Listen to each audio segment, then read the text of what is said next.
What about English? એ ક્યાંય બોલાય છે અહીંયા ખરું કે?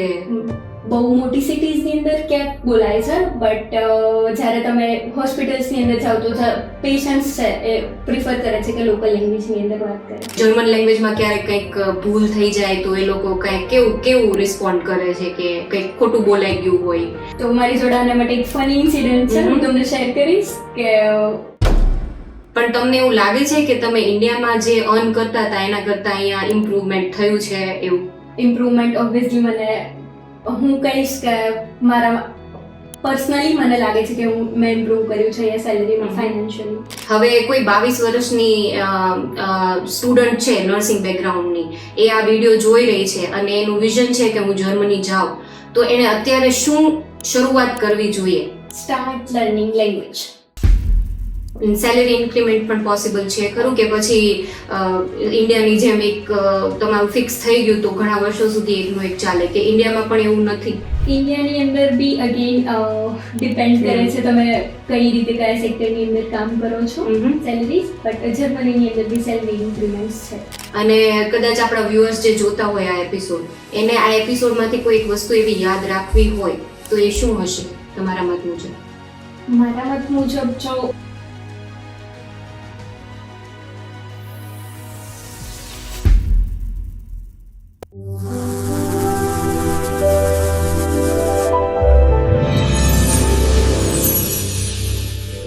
તો આજકાલ તમે ન્યૂઝ ચેનલમાં સાંભળતા જ હશો કે જર્મનીમાં હેલ્થકેર પ્રોફેશનલની સખત જરૂર છે અને એના માટે જર્મની ગોલ્ડન ઓપોર્ચ્યુનિટીઝ પ્રોવાઈડ કરી રહ્યું છે કે જેનાથી દેશ વિદેશમાંથી લોકો જર્મની આવી શકે અને એના હેલ્થકેર સિસ્ટમમાં કામ કરી શકે. તો ભારતથી એવા જ એક વ્યક્તિએ આ ગોલ્ડન ઓપોર્ચ્યુનિટીની બેનિફિટ લીધો છે અને જર્મની પહોંચી ગયા છે. તો ચાલો જાણીએ એમની આ સફર કેવી રહી અને કેવી રીતે તેઓ અહીં પહોંચ્યા. સંજના, તમારું સ્વાગત છે દેશી બીઝની સ્પિલ ધ ચાય સેગમેન્ટમાં. Can you please introduce yourself કે તમે ઇન્ડિયામાં ક્યાંથી છો અને તમારું નર્સિંગ બેકગ્રાઉન્ડ શું છે? હા, thank you so much for this opportunity. હું અમદાવાદથી છું અને મેં મારું બીએસસી નર્સિંગ કમ્પ્લીટ કર્યું છે 2 વર્ષ પહેલાં, અને મને 2 વર્ષનો નર્સિંગ ટ્યુટરનો એક્સપિરિયન્સ છે અને અત્યારે હું જર્મનીમાં એઝ અ અસિસ્ટન્ટ નર્સ કામ કરી રહી છું. અને તમે અહીંયા કેટલા ટાઈમથી કામ કરો છો અને તમે ફાઇનલી અહીંયા આવી ગયા, તમારો એ એક્સપિરિયન્સ કેવો છે? ફાઇનલી હું અહીંયા આવી ગઈ 1 મંથ પહેલાં, બટ હજી મને આ એક અનરિયલ લાગે છે. ક્યારેક હું ઉઠું અને સવારે મને એવું થાય કે હું એકચ્યુઅલી જર્મનીમાં છું. અને હા, બહુ બધા એક્સપિરિયન્સ, થોડું ઇમોશન સાથે ફર્સ્ટ મંથ નીકળ્યો છે, but hopefully would be much better. હા, નવી જગ્યા, નવા અનુભવો બધું ચાલતું હશે અત્યારે. હા, નવી લેંગ્વેજ, નવા લોકો, નવી જગ્યા ને બધું અગેન. અને આ ડિસિઝન ક્યારે તમે લીધું કે મારે જર્મની જવું છે અને જવું તો જર્મની જ જવું છે, એ ડિસિઝન કેવી રીતે આવ્યું? મેં નર્સિંગ એટલા માટે જ કર્યું હતું કે ક્યાંક એવું સપનું હતું કે યુએસ જઈશ કે બીજી કોઈ કન્ટ્રીની અંદર મેડિકલ ફિલ્ડની વધારે ડિમાન્ડ છે એન્ડ ઓલ, બટ અત્યારના સિનારીઓમાં જોવા જઈએ તો Jio politics and so many things are happening, we all are aware of that. But આ બધામાંથી એક સેફ ઓપ્શન મને ગમ્યો કે જે જર્મની હતો, અને with them lots of benefits, so that's why Germany. અને how difficult was this decision for your family? કેમ કે બિંગ અ ગર્લ અને એ પણ આઉટ ઓફ કન્ટ્રી જવું તો એ હંમેશા આપણા પરિવારોમાં થોડીક મોટી વાત કહેવાય, તો એના વિશે જરાક જણાવો. સ્ટાર્ટિંગમાં થોડો પેરેન્ટ્સને કન્વિન્સ કરવામાં ટાઈમ ગયો કે હું ઓલ અલોન જઈશ ને મેનેજ કરીશ and all, but after knowing that કે જર્મનીની અંદર હેલ્થકેર વર્કર્સ માટે ઘણી એવી ફેસિલિટીઝ છે જેનાથી મને ઓબ્સ્ટિકલ્સ થોડા ઓછા થઈ જશે, તો after knowing that my parents were agreed and they really supported me to be here. તો સંજના, તમને આ જર્મની આ ઓપોર્ચ્યુનિટીઝ પ્રોવાઈડ કરી રહ્યું છે, એના વિશે તમને ક્યાંથી જાણવા મળ્યું અને ઈચ્છા થઈ કે હા મારે જવું છે અહીંયા? એમ પહેલાં તો online like we all are active, તો થોડી એવું નોલેજ તો હતું, પણ મારી કોલેજની અંદર કન્સલ્ટન્ટ આવતા હતા અને એ લોકો પ્રોપર ગાઈડન્સ આપતા હતા કે તમે કેવી રીતે જર્મની જઈ શકો છો, અને total journey through guidance provide થયું હતું. So yeah, my university played a great role here. તો સંજના, તમે જેમ કીધું એમ તમને 2 વર્ષનો ઇન્ડિયામાં એક્સપિરિયન્સ છે, તો તમે જરાક ત્યાં કઈ પ્રકારનો વર્કલોડ હોય છે એના વિશે કહેશો? વર્કલોડની વાત કરીએ તો મેડિકલ ફિલ્ડની અંદર there is a workload, but according to my opinion મને નથી લાગતું કે એ જે વર્કલોડ છે એ પ્રમાણે ઇન્ડિયાની અંદર સેલેરી મળે છે. So that's why Germany would be better option. અને અહીંયા જર્મનીમાં હવે તમે આવી ગયા છો તો અહીંયા નર્સિંગ ફિલ્ડની અંદર નર્સિસને કઈ રીતની રિસ્પેક્ટ મળે છે એના વિશે જરાક અમારા વ્યુઅર્સને જણાવશો? અત્યારે હું ઓલ્ડ એજ હોમમાં કામ કરી રહી છું, તો there is a no doctor and the whole old age home is running by the nurses. So જે મેં એક્સપિરિયન્સ કર્યું છે એ પ્રમાણે each and every patients relatives, even everybody visiting the old age home, એ બધા જ રિસ્પેક્ટ કરે છે નર્સિસને. even the colleagues or the doctors visiting the old age home, they all are respecting nurses. અને જો આ આપણા વિડીયો અત્યારે કોઈ જોઈ રહ્યું છે અને એનું વિઝન છે ઇન્ડિયાથી જર્મની આવવાનું, તો એને કયા કયા સ્ટેપ્સ ફોલો કરવા જોઈએ, એની પ્રોસેસ શું હોય એ જરાક જાણવા મળશે તો વધારે મજા આવશે. તો આ સ્ટેપ્સની અંદર સૌથી પહેલા તો એક કોર છે, એક મેઇન કી પોઈન્ટ છે જે છે German language. Minimum B2 level સુધી તમને જર્મન લેંગ્વેજ હોવી જોઈએ. એના પછી છે એક જે તમારે અહીંયા જોબ કોન્ટ્રાક્ટ જોઈએ. તમારે એક એવું પ્લેટફોર્મ શોધવું પડે જેના થ્રુ તમે એક જોબ શોધી શકો જર્મનીની અંદર. જોબ કોન્ટ્રાક્ટ પછી તમારી જોડે આવે degree recognition process. Degree recognition process એક બેઝિકલી એક એવી પ્રોસેસ છે જેની અંદર જે તમારું સાદી લેંગ્વેજમાં કહીએ તો જે તમારું નર્સિંગ લાયસન્સ છે ઇન્ડિયાની અંદર એ તમારે જર્મનીની અંદર રિકોગ્નાઇઝ કરવાનું છે.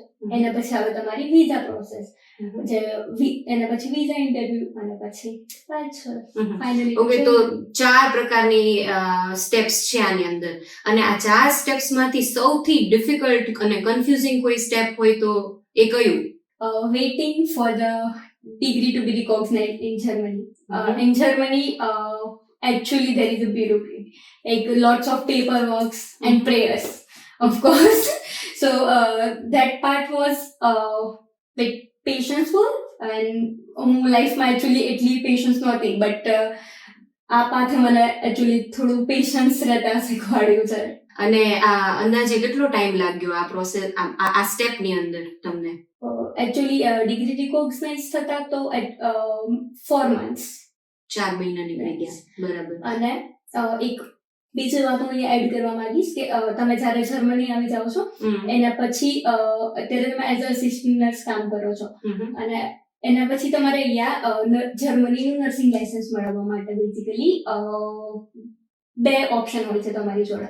એક છે કેન્ડિઝ પ્રૂફિંગ, એટલે કે તમારે એક એક્ઝામ આવે છે જે ક્લિયર કરવાની છે, બેઝિકલી નોલેજ ટેસ્ટ છે જે ઇન્ડિયા અને જર્મનીના કોર્સની અંદર વેરી કરે છે. એ જે નોલેજ છે એનો તમે નોલેજ ટેસ્ટ આપો, અથવા તો એના સિવાય એક આનપાસું લેરગાંગ એટલે કે એક એડપ્ટેશન કોર્સ હે ને, એ બી તમે કરીને કમ્પ્લીટ કરી શકો છો.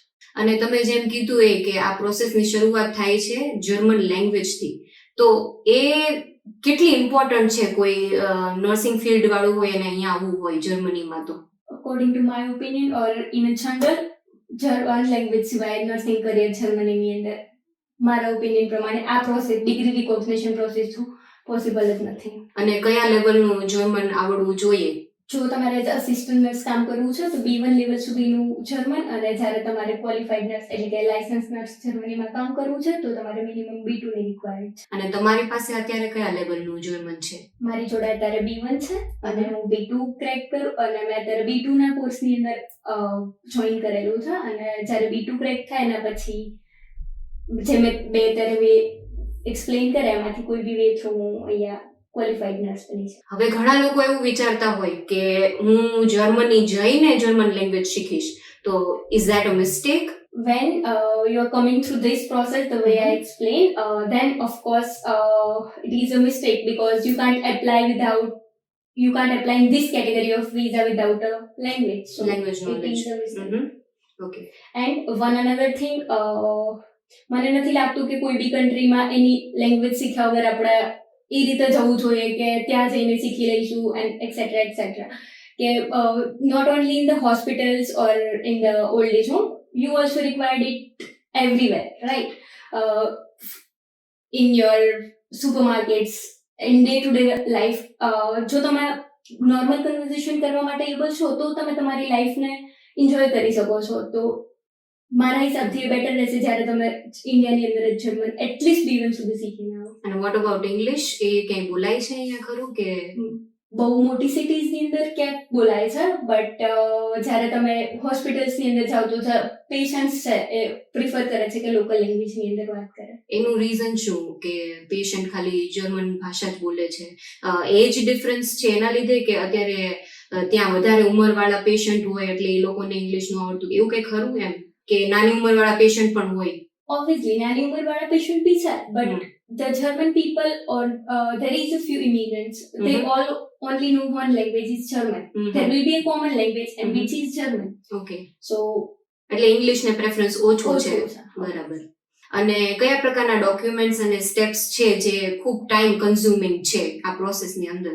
સ્ટેપ્સની અંદર તો જો મેં વાત કરી કે જે તમારી ડિગ્રી રિકોગ્નિશન, એની અંદર જે તમારા યુનિવર્સિટીના બેઝિક ડોક્યુમેન્ટ્સ છે, તમારા માર્કશીટ્સ થી લઈને તમારા લાયસન્સ થી લઈને કે તમને તમારી જોડે કોઈ એક્સપિરિયન્સ સર્ટિફિકેટ હોય તો, અને જો એક્સપિરિયન્સ ના હોય તો બી એ 0 ક્લિનિકલ એક્સપિરિયન્સ પર બી અહીંયા જોબ મળતી હોય છે.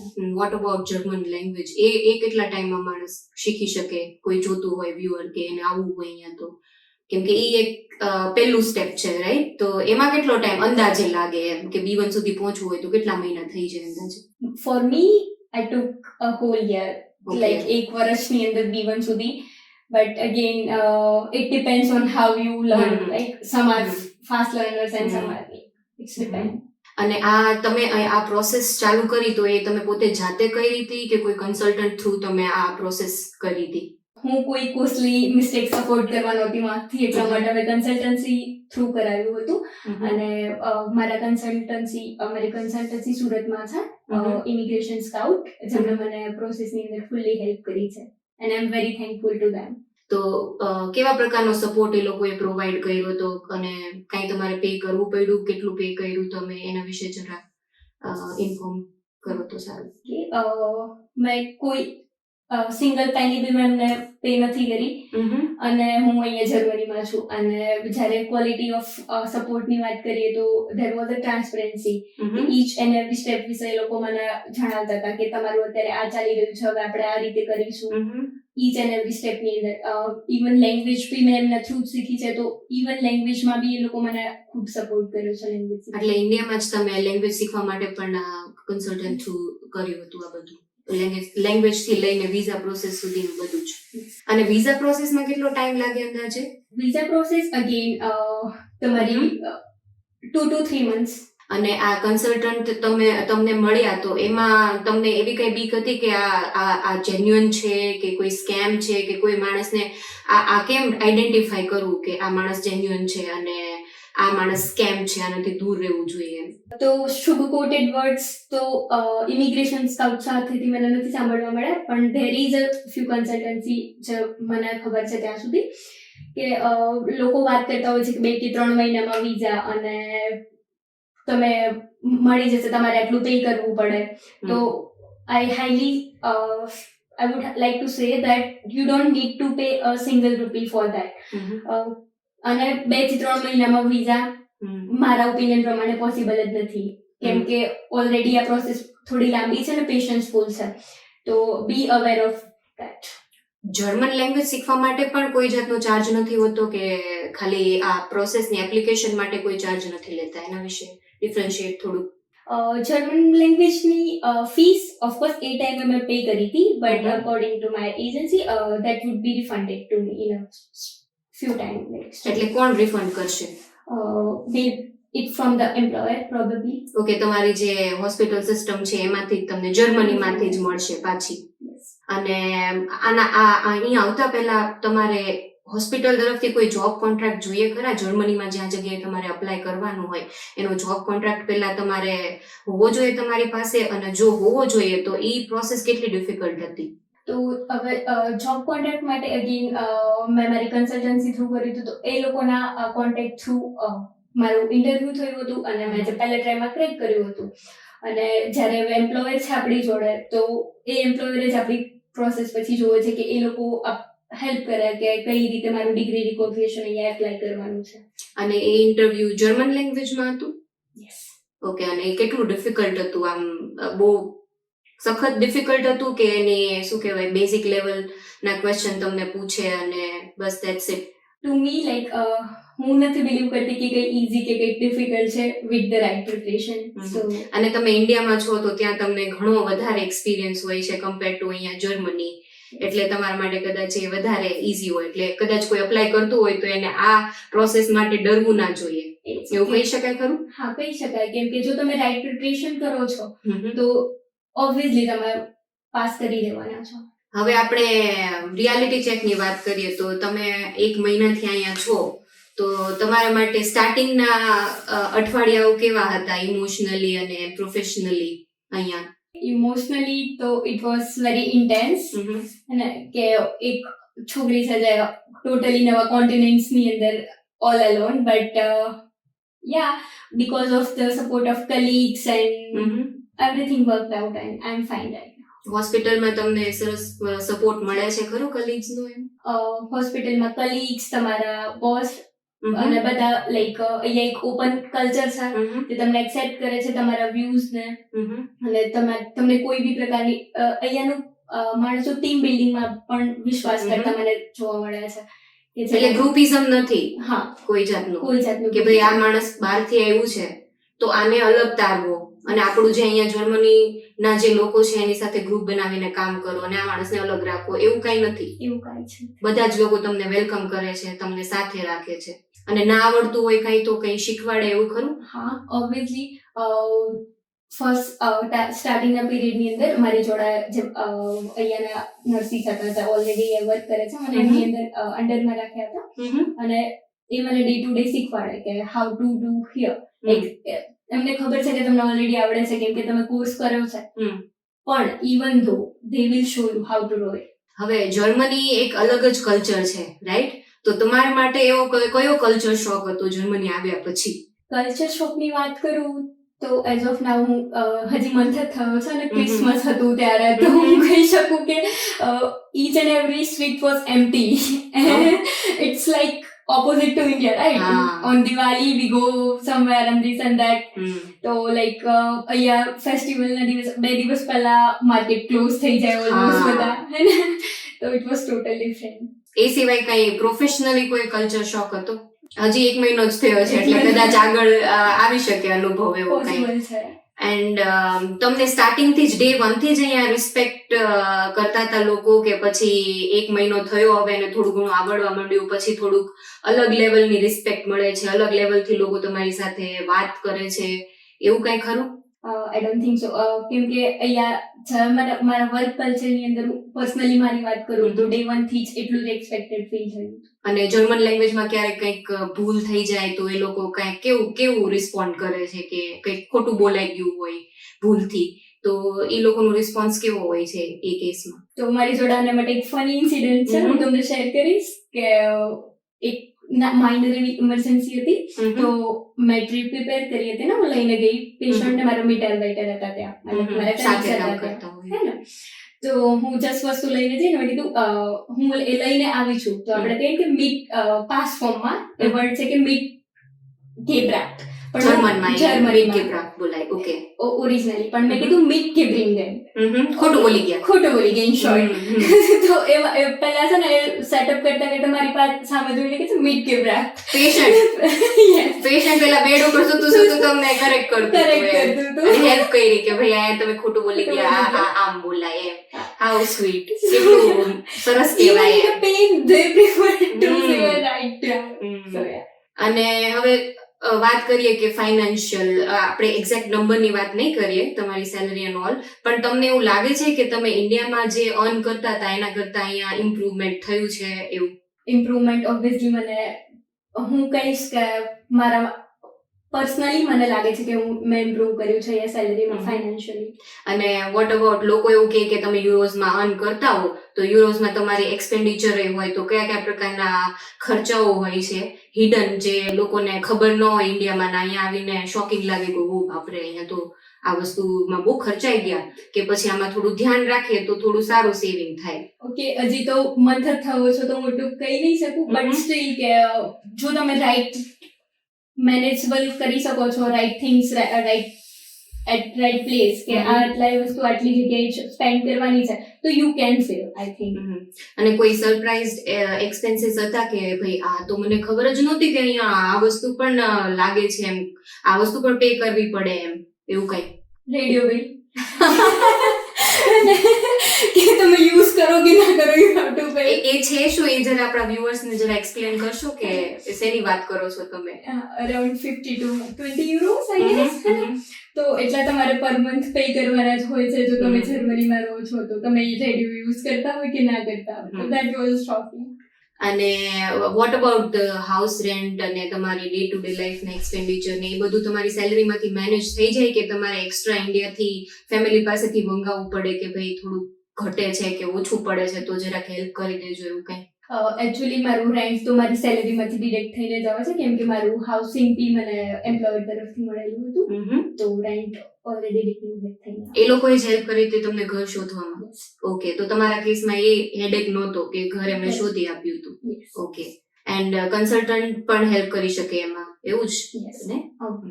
આપણે વાત કરીએ કે હાર્ડ રિયાલિટી અબાઉટ જર્મની, કે ઇન્ડિયાથી કોઈ આવવા માંગતું હોય અહીંયા, જેને ખબર હોવી જોઈએ કે એક હાર્ડ ટ્રુથ છે અબાઉટ ધીસ કન્ટ્રી, તો એ શું હશે? Hard truths, I'll not say, but learning German, people say that it's difficult. But I don't think so. It's so much difficult if you are doing it with the right strategy and right mindset. Okay, અને તમારા ફિલ્ડમાં તો જર્મનમાં જ communication કરવું પડે એટલે વાત કરતા કરતા તમને આવડી જાય, એવું ખરું? એવું કહી શકાય? I don't think so. Again, that thing, but... 1 મહિનો થયો તમારે, બરાબર? હવે ડે 1 ઉપર તમારું કમ્યુનિકેશન પેશન્ટ સાથે કેવું હતું અને અત્યારે 1 મહિના પછી કેવું છે? એમાં તમને કઈ ઇમ્પ્રુવમેન્ટ લાગે ખરું એમ? હા, હું કહી શકું, કેમ કે જેમ જેમ તમે લોકોની નજીક જાઓ તો તમને આઈડિયા આવે કે મારા પેશન્ટ છે અત્યારે, જે ઓલ્ડ એજ પેશન્ટ છે એમની ચાઇલ્ડહુડ સ્ટોરી પર અત્યારે હું હસી શકું છું, એટલું સમજાય ખરું, બોલે, બરાબર છે. હવે કોઈ 22 વર્ષની સ્ટુડન્ટ છે નર્સિંગ બેકગ્રાઉન્ડની, એ આ વિડીયો જોઈ રહી છે અને એનું વિઝન છે કે હું જર્મની જાઉં, તો એને અત્યારે શું શરૂઆત કરવી જોઈએ કે જેનાથી એને આગળ જઈને આ પ્રોસેસમાં થોડુંક ઈઝી રહે? Start learning language. Okay, start કરી દો જર્મન શીખવાનું, અને રાઈટ કન્સલ્ટન્ટ, રાઈટ કોઈક કોન્ટેક્ટ શોધો જેનાથી તમે રાઈટલી અહીંયા આવી શકો વિધાઉટ બીઇંગ સ્કેમ્ડ. ઓકે, અને જે 4 સ્ટેપ્સ તમે કીધા હતા એમાંથી કયું પ્રાયોરિટી હોવી જોઈએ, કે લેંગ્વેજ છે, એક્સપિરિયન્સ છે કે પછી ડોક્યુમેન્ટેશન પ્રોસેસ? હું આ ત્રણેયને રેટ કરું તો સૌથી પહેલા લેંગ્વેજ, પછી ડોક્યુમેન્ટેશન ને પછી એક્સપિરિયન્સ, કેમ કે 0 એક્સપિરિયન્સ પર બી તમને અહીંયા જોબ મળે છે. એન્ડ વોટ અબાઉટ ગ્રોથ, કે લોંગ ટર્મ ગ્રોથ છે ખરું જર્મનીમાં આ ફિલ્ડની અંદર? કેમ કે આપણે બધાને ખબર છે કે એક કન્ટ્રીની અંદર હેલ્થ કેર પ્રોફેશનલની એકચ્યુઅલી નીડ છે, તો તમે કહી શકો કે લોંગ ટર્મ ગ્રોથ અહીંયા છે. તો હું તો કહીશ કે not only professionally but personally બી તમે બીજી કોઈ કન્ટ્રીની અંદર, જર્મની જેવી કન્ટ્રીની અંદર જઈને ગ્રો કરી શકો. સેલેરી ઇન્ક્રીમેન્ટ પણ પોસિબલ છે ખરું, કે પછી ઇન્ડિયાની જેમ એક તમારું ફિક્સ થઈ ગયું તો ઘણા વર્ષો સુધી એકનું એક ચાલે, કે ઇન્ડિયામાં પણ એવું નથી કે વધે છે, એવું નથી? ઇન્ડિયાની અંદર બી અગેન ડિપેન્ડ કરે છે તમે કઈ રીતે કયા સેક્ટરની અંદર કામ કરો છો, સેલરીઝ, બટ જર્મનીની અંદર બી સેલરી ઇન્ક્રીમેન્ટ્સ છે. અને કદાચ આપણા વ્યુઅર્સ જે જોતા હોય આ એપિસોડ, એને આ એપિસોડમાંથી કોઈ એક વસ્તુ એવી યાદ રાખવી હોય તો એ શું હશે તમારા મત મુજબ? મારા મત મુજબ જો એકચ્યુઅલી કોઈ નર્સ છે જેને એકચ્યુઅલી જર્મનીની અંદર કામ કરવું છે, તો there only focus should be completing a nursing and learning a language. ખૂબ જ સરસ મજાની વાત કરી અને ખૂબ મજા આવી તમારી સાથે વાત કરીને Sanjana. Thank you so much. અને તમારો પણ ખૂબ આભાર કે તમે આ એપિસોડ અંત સુધી જોયો, અને હવે જોઈ જ લીધો હોય તો લાઈક, શેર અને સબસ્ક્રાઇબ કરવાનું ભૂલતા નહીં, અને આગળના આવા નવા એપિસોડ માટે અમારી સાથે જોડાયેલા રહેજો.